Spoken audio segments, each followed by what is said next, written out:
Fala, meu povo, fala, meus queridos alunos de todo o Brasil. Professor Fábio Milhomes voltando para passar mais uma vez uma informação importante, uma dica relevante para aqueles que vão fazer a segunda fase da OAB em Direito Civil. Civil, logicamente, que é a matéria que mais passa gente, que mais passa alunos no Brasil. Esse é um brocado. Civil é muito melhor que penal, né? Eu sempre brinco dessa forma.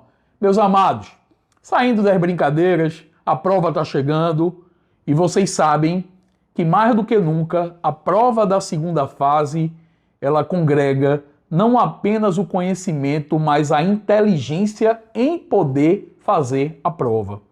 A prova ela é composta tanto de uma peça como de questões subjetivas. Hoje, eu gostaria de destacar a questão da peça. Então, a primeira questão que você tem que observar é a identificação da peça. Você tem que procurar identificar qual é a peça adequada ao caso que está sendo apresentado pela FGV. É uma petição inicial? É uma contestação? É um recurso? Então, primeira questão é observar qual é a peça adequada. Até porque, para evitar que você se utilize de uma peça totalmente equivocada e, consequentemente, tenha a sua prova nulificada ou a pontuação anulada nessa questão. Pois bem, então é importante que observe qual é a peça. E quais são as peças que normalmente são cobradas em civil? Normalmente, como eu disse, ou vai cair uma petição inicial, ou vai cair uma contestação com reconvenção, ou vai cair um recurso, e normalmente um recurso de apelação, eventualmente um agravo de instrumento. Pois bem, no que concerne à petição inicial, você vai fazer a prova e você vai estar com o esqueleto, basicamente, da elaboração da peça na sua mão. Porque o artigo 319, o artigo 320 do Código de Processo Civil aponta de forma muito clara, de muito tranquila, quais são os requisitos que devem nortear a petição inicial, que devem construir a petição inicial. Então você tem que olhar para o horizonte do artigo 319, do artigo 320 para elaborar a sua peça. E logicamente que o primeiro requisito é a competência.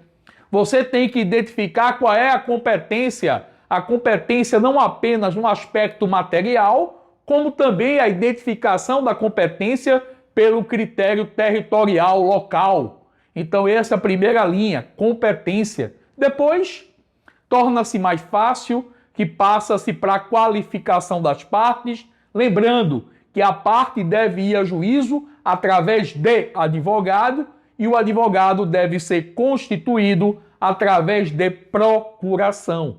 Depois, você vai lembrar que é fundamental, é necessário que você apresente os fatos e fundamentos jurídicos do pedido. E você lembra que os fatos e fundamentos jurídicos do pedido representam a chamada causa de pedir. As razões pelas quais se justifica a busca da tutela jurisdicional, a redação e a identificação da norma que vai festejar, consagrar e, de fato, vai alicerçar a sua pretensão esposada perante o Estado juiz. Para chegarmos mais adiante nos pedidos com as suas especificações. E aí, normalmente, me perguntam, Milhomes, o que é que eu vou pedir? Bem, gente, olha para mim. Você vai pedir realmente aquilo que você quer.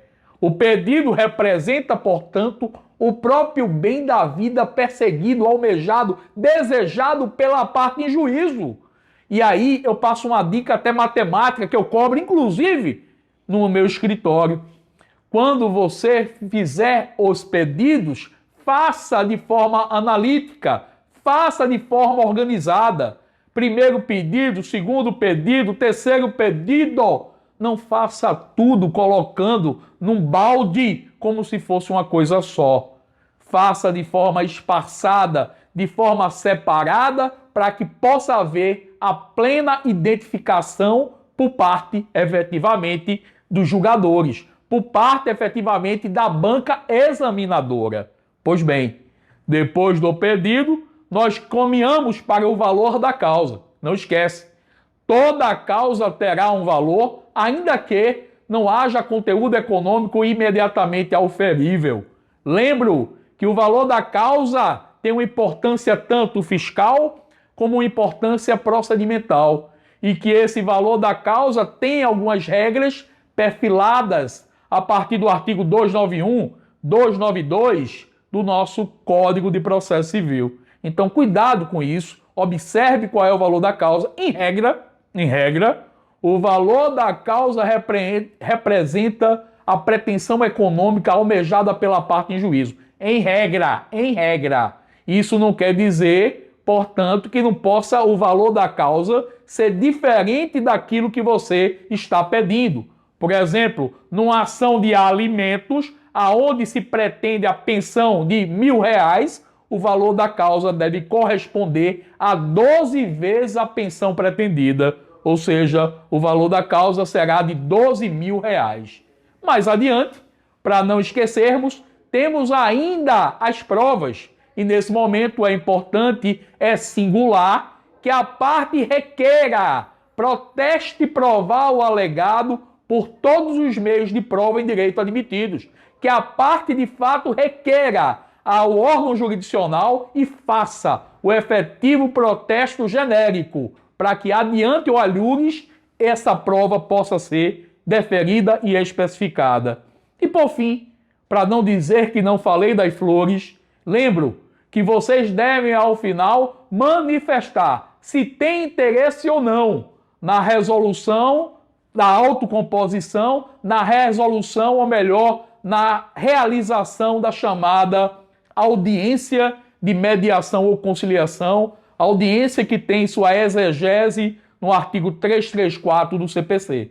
Então, cabe ao final a parte manifestar se pretende ou não a realização da audiência de autocomposição, da audiência de mediação e conciliação descrita no artigo 334 do nosso CPC. Lembro ainda que não esqueçam de fazer referência aos documentos que, porventura, sejam imprescindíveis e necessários à estrutura e configuração da petição inicial. Com isso, o resultado só é um.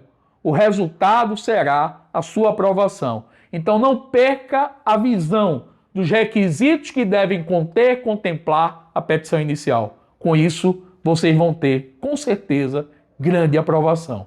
Mais uma vez, muito bom poder passar essa dica para vocês. Em breve, vamos estar apresentando outras dicas, outras informações, não só para você passar na OAB, mas também para você também se tornar um exímio advogado ou advogada. Espero vocês em breve. Um beijão e a gente se vê.